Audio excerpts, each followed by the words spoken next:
listener production. Hey, Chris Spyrou with you. Welcome to The Briefing. I want you to think about your favourite social platforms, the ones you loved at the start before they slowly went downhill. Do you remember what changed? Well, it was ads. So why would the world's most popular chatbot turn to the very thing that's ruined so many platforms before it? The temptation is just too strong, and once large profits enter the room, ethics often fly out the window.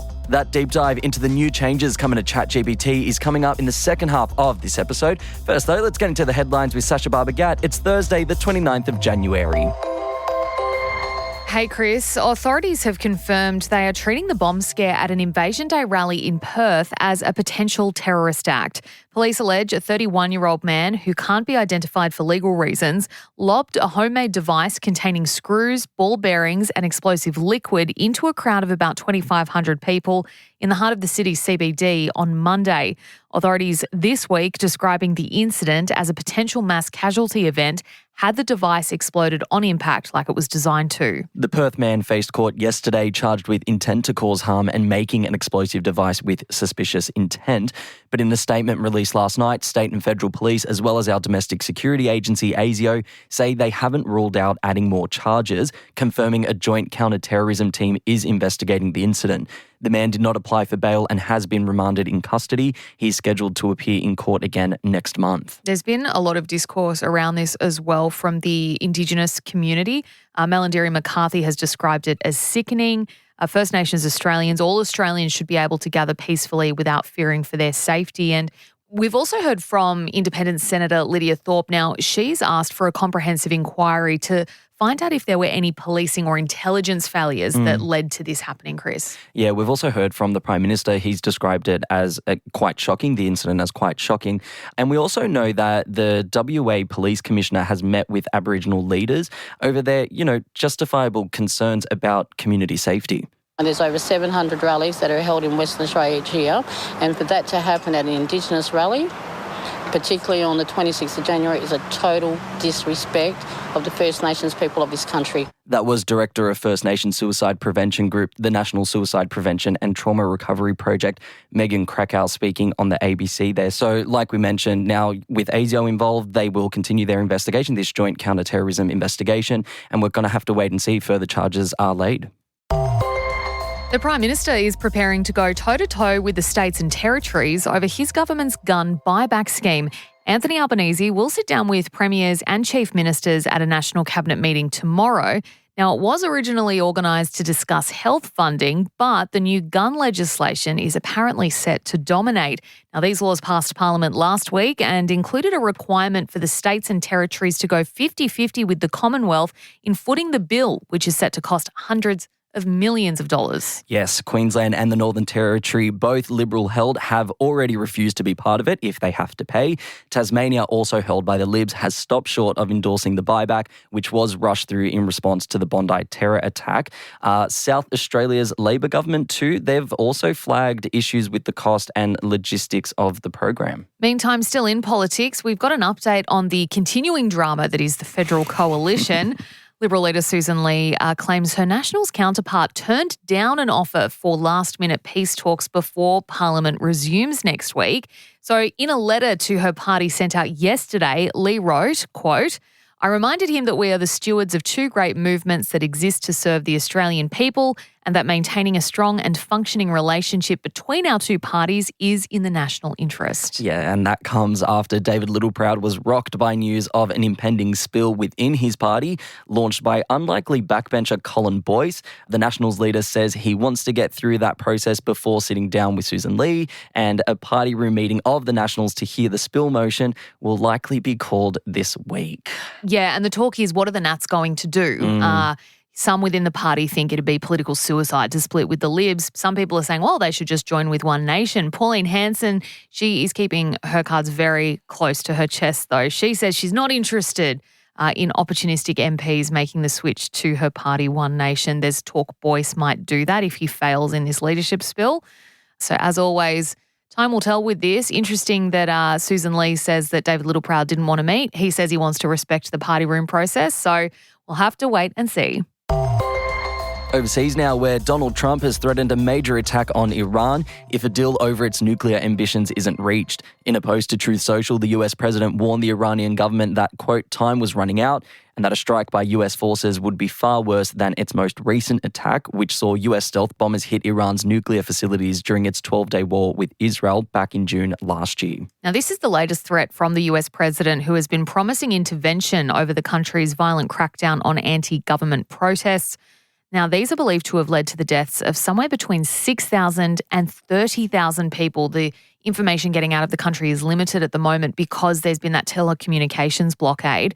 It comes as a US naval fleet and additional aircraft moves into the region. And Chris, we've seen this before in the lead up to what happened in Venezuela. So it's interesting to see similar things happening and Trump making these threats. Yeah, we did hear from Iran's mission to the UN. They've responded to this. They say that Iran stands ready for dialogue based on mutual respect and interest, but if pushed, they would defend themselves. They maintain that their nuclear program is entirely peaceful. A lot of experts have poured cold water on that claim time and time again, but Trump is adamant that he wants no nuclear weapons in Iran. He doesn't want Iran holding them at all. Look, just before we move on to our next headline, there is some breaking news that's come through just as we sat down. The ICE agents involved in the killing of Minnesota nurse Alex Pretty have been placed on leave. Now, this is a big turnaround from how the Trump administration handled Renee Good's killing. They maintained that their officers were within their remit to carry out that killing, that shooting of that woman. But we're seeing more Republican leaders breaking with the White House's handling of the shooting in Minneapolis of this nurse. There's more and more footage coming out showing that he did not pose a threat to these ICE agents. Now they've been placed on leave. It is a big turnaround. We'll have to wait and see how that unfolds. Back home now, and Telstra has issued an urgent warning to customers over a network issue which is stopping some from being able to call 000. The telco has put out a statement to confirm it's investigating the issue that is impacting users with older versions of the iPhone, including the 8, 8 Plus and iPhone X.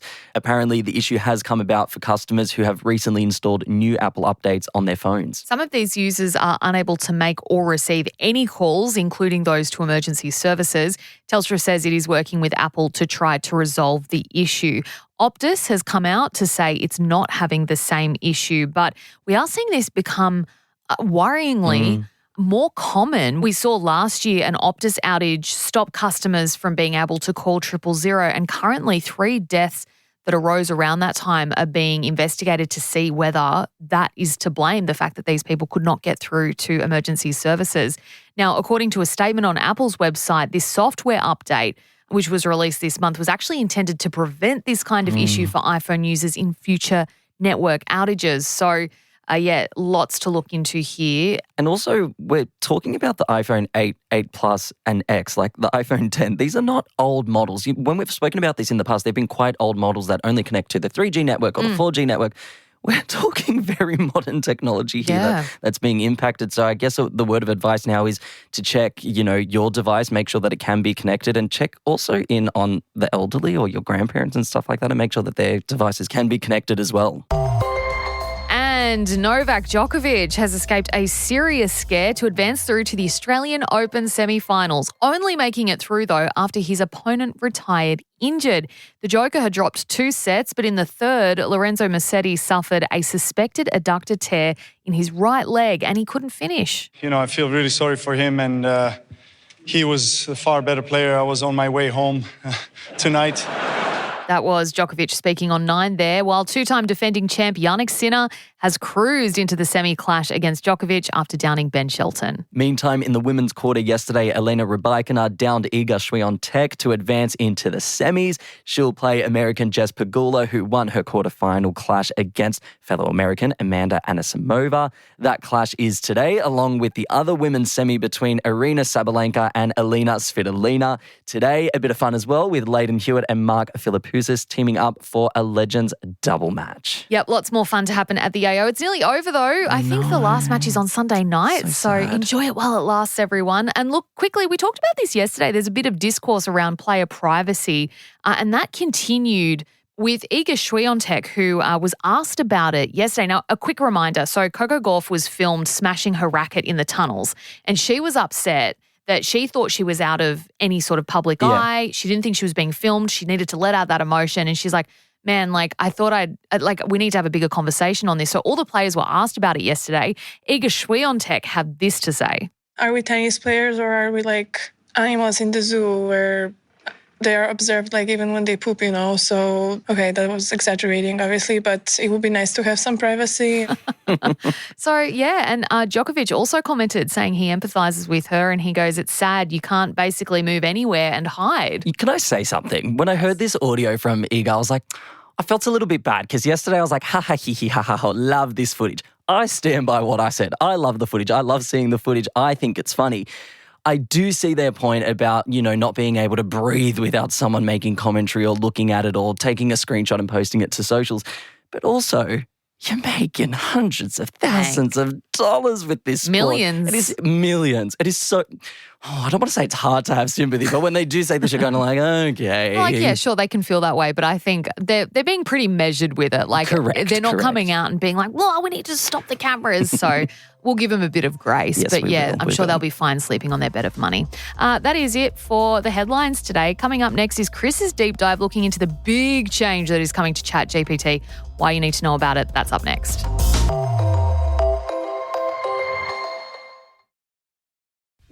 Dearly beloved, we're gathered here today to mourn the loss of one of our greatest companions. It's been by our sides for the last 3 or so years as our go-to summarizer, coupon finder, and breakup text writer. May you fly high in robot heaven, my bestest bud, ChatGPT. Okay, that's enough of that. Cue the theme music. So, ChatGPT could soon look very different because its parent company, OpenAI, is embarking on a new journey laid out by many before it. It wants to run ads through its chatbot, hence my eulogy. Not through every version of it, just its free and low-cost tier in the US for now.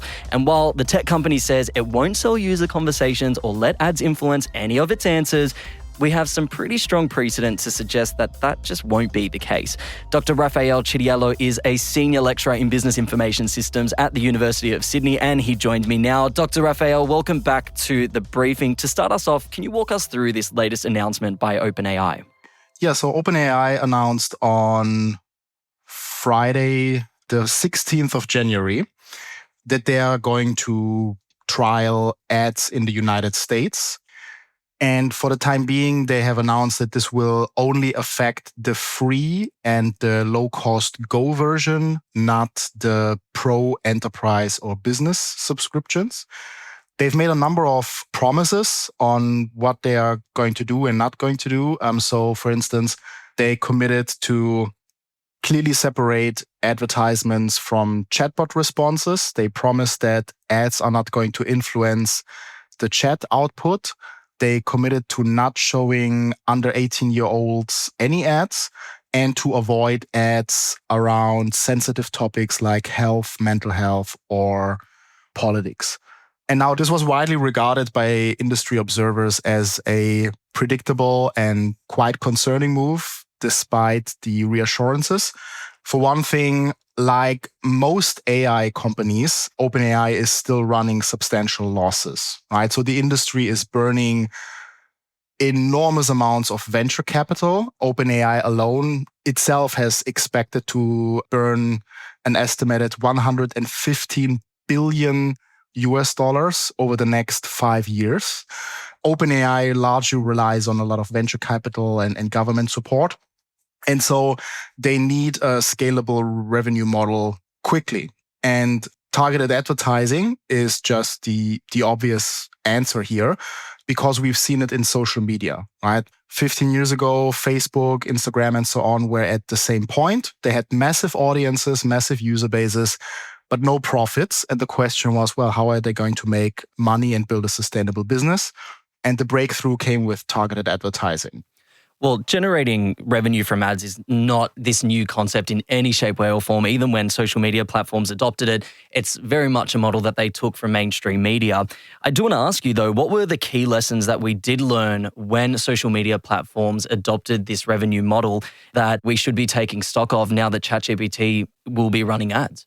It's not a coincidence that the adoption of targeted advertising by social media coincides almost exactly with the emergence of major scandals, like, back in the day, Cambridge Analytica was the first big one where people were kind of shook and said, oh, Facebook seems to be handling our data in ways that doesn't align with our best interest. And that has been repeated time and again, right? So the history of social media pretty much clearly shows us that advertising incentives strongly contradict the public interest.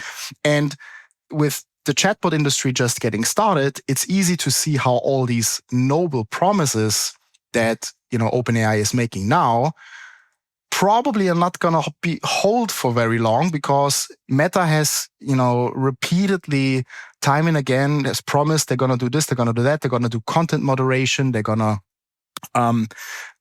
change their algorithms. Not much of that has actually happened, and in fact, it's more common that they break those promises. And of course, from a corporate perspective, it's only rational, right? Who wants to sacrifice billions of dollars in advertising revenue when, from their perspective, it's a bit of a, collateral damage that, some people might get hurt, some people might get inaccurate information. But on aggregate, what we have seen, and where everyone is talking about, social media being so bad and it needs to be regulated and we need to keep kids off these platforms, is because the incentives of advertising are fundamentally misaligned with the public good. You've mentioned previously that these ads in ChatGPT, whatever they will look like, they're going to be more persuasive than those that we've seen in social media. Can you explain and talk us through why you think that is? Chatbots are not social media. And I think, in fact, they are more dangerous than social media because, on social media, you have your feed, you have content that is being delivered to you based on your interests. And everyone knows it's kind of public, right? So what you kind of engage in, what you like, what you post, other people can see that, right? In a chatbot, we already see that people are using them in personal, intimate ways, like a trusted confidant. That's what we talked about last time on the show, that people are even forming romantic relationships with chatbots. So it's a pretty versatile technology. It's scarily good at some things like reading, certain behaviors and giving you advice on how you should improve your finances, what you can do about your health, what are the kinds of things that you might like to engage in. And of course, that's a gold mine for advertisers, right? So now you know everybody's most intimate secrets, their desires, their fantasies, their struggles at work, with the family. Now you can sell them stuff and show them stuff that's going to be highly effective and persuasive. Why do companies spend billions of dollars on advertising? Because it works, because it changes behaviors, right? So it's very easy to see how scammers and autocrats and politicians see a very clear appeal in a more powerful propaganda machine and will be willing to pay large sums of money to it. And for the AI industry, it's going to be really, really hard to resist it, even if they have good intentions, like, OpenAI seems to have, if we can trust what they're saying. But, the temptation is just too strong. And once large profits enter the room, ethics often fly out the window, right? And so I think this creates a dynamic in which, the arms race for building the most powerful propaganda machine has just begun. How can we mitigate all the risks that you've just described? I know in Australia, at least, we've got the AI Safety Institute sent to launch later this year. That's a body that's set up to monitor, test and mitigate risks for advanced AI models. Do you think a body like that will do enough to protect Australians from technology like this? I'm sorry, but here again, I'm skeptical, right? So if we look at the current and ongoing controversy in Australia around gambling advertisement bans, right? Which the majority of Australians support, clearly. The government isn't doing that much about it, right? And that has to do with lobbying influence by the gambling industry, which is profiting, of course. And so a similar dynamic may play out. By the way, the gambling industry is probably already seeing the dollar signs flash by, feeding such kinds of ads into AI chatbots. The problem with OpenAI's guardrails is that they're also very vague, right? What is health advice? If I ask you how I can wind down after a stressful day and you recommend me a beer or you recommend like a day at the casino, Is that health advice or is that entertainment? There's a lot of gray areas which are easily reinterpreted or just outright abandoned once the dollar signs are flashing, right? There are examples of ways in which this can be done better. In theory, we need to get rid of targeted advertising as the dominant business model. We need to find alternative, stable revenue sources, and that could be done. The government, and we should actually, as a nation, invest more in public digital infrastructure. We do this with broadcasting, with electricity, with water. We don't want private companies to have full control over our media landscape and water resources and so on. So we nationalize part of that and we provide a public infrastructure. Why don't we do the same thing with digital infrastructure? And this is not some, communist utopia. One example where this is actually happening is Switzerland, right? A very capitalist country, a very advanced technological country, which has developed a system called Apertus, which is basically a large language model with multilingual capability. It's open source, it's compliant with European regulations, and it's free from advertising. Doesn't mean we can't have ChatGPT and OpenAI and Gemini and whatever coexist alongside that. Just like, you don't just have to go on news.com.au to get your news, which is financed often by advertising, but you can also go to the ABC or like publicly funded news media. We don't have anything like that for social media or AI chatbots at all. And I think that would massively help improve that problem. How soon do you think we're going to be seeing this hitting Australian markets? I think 2 to 3 years is probably a reasonable estimate, right? So they want to trial this in the US. They want to see how it goes. They want to test out the regulatory responses and also experiment a little bit with what might be going wrong. Similar as with, Meta previously trialing its chatbots only in the US, which are now also globally accessible. But the logic of Silicon Valley and tech has always been to expand globally. It's just too lucrative, right? Facebook is making large parts of its advertising revenue abroad, and they're not going to abandon that anytime soon. So it's not a matter of if, it's a matter of when. It will come to Australia probably sooner than to other regions like Asia or Africa. But within the next few years, we will see this not only in ChatGPT, but also in Gemini and Llama and Meta's platforms. OpenAI doing this now is just, they're kind of opening the floodgates, and then the flood is going to follow very soon. Dr. Raffaele, thank you so much for joining us again on The Briefing. No worries, thanks. Good to talk to you, Chris. That was Dr. Raffaele Ciriello from the University of Sydney speaking with me there. And that is it for this episode of The Briefing. If you enjoyed this chat or you learned something new, why not flick it over to a mate? And while you're there, leave us a cheeky rate and a review. I'm Chris Spyrou. I'll catch you next time.